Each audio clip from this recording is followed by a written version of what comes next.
Statue of liberty മ്യൂസിയത്തിനുള്ളിലാണ്. പഴയകാല ചരിത്ര വസ്തുക്കൾ, മ്യൂസിയത്തിൻ്റെ തുടക്കത്തിൽ ലിബർട്ടി പ്രതിമയുമായി ബന്ധപ്പെട്ട പഴയകാല ചിത്രങ്ങൾ എല്ലാം ഇവിടെ പ്രദർശിപ്പിച്ചിരിക്കുന്നു.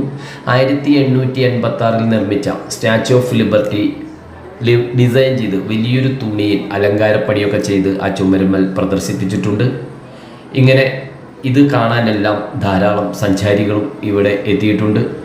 ഈ സ്ക്രീനിൽ ലിബർട്ടി പ്രതിമയുടെ ഒരു രൂപം തയ്യാറാകുന്നു. ഇവിടെ എത്തുന്ന സന്ദർശകർ അവർ എടുക്കുന്ന ചിത്രങ്ങൾ, സെൽഫികൾ തത്സമയം ഈ സ്ക്രീനിലേക്ക് അപ്ലോഡ് ചെയ്യപ്പെടുന്നു.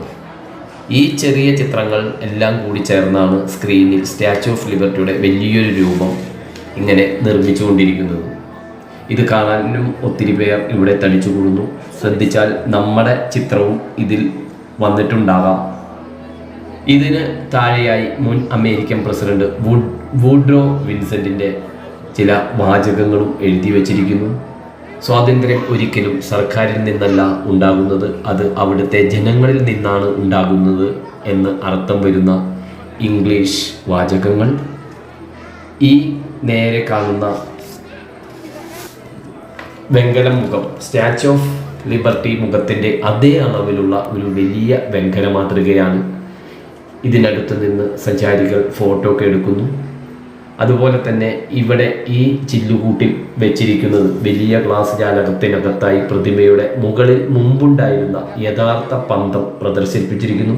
1984 ഇത് മാറ്റി പുതിയത് സ്ഥാപിച്ചത്. അപ്പോൾ പഴയത് മ്യൂസിയത്തിലേക്ക് മാറ്റി ടൂറിസ്റ്റുകൾ ഇതിന് ചുറ്റും കൂടി നിന്ന് വിവരങ്ങൾ വായിച്ച് മനസ്സിലാക്കുന്നു. മ്യൂസിയത്തിന് ചുറ്റും വലിയ ഗ്ലാസ് ജനലുകളാണ്. ഇതുപോലെ ഇതിലൂടെ മനോഹരമായ ന്യൂയോർക്ക് നഗരത്തിൻ്റെ കാഴ്ചയും നമുക്ക് കാണാൻ സാധിക്കും. അതുപോലെ തന്നെ ഇതിനകത്ത് ഈ ചെറിയ ചെറിയ ലിബർട്ടി പ്രതിമയുടെ രൂപങ്ങളെല്ലാം ഉണ്ടാക്കി വെച്ചിരിക്കുന്നു. ഇതെല്ലാം സന്ദർശകർ സസൂക്ഷ്മം വീക്ഷിക്കുന്നുണ്ട്. അതിലുള്ള ഒരാളായി ഞാനും ഇതിലെല്ലാം നടക്കുന്നു.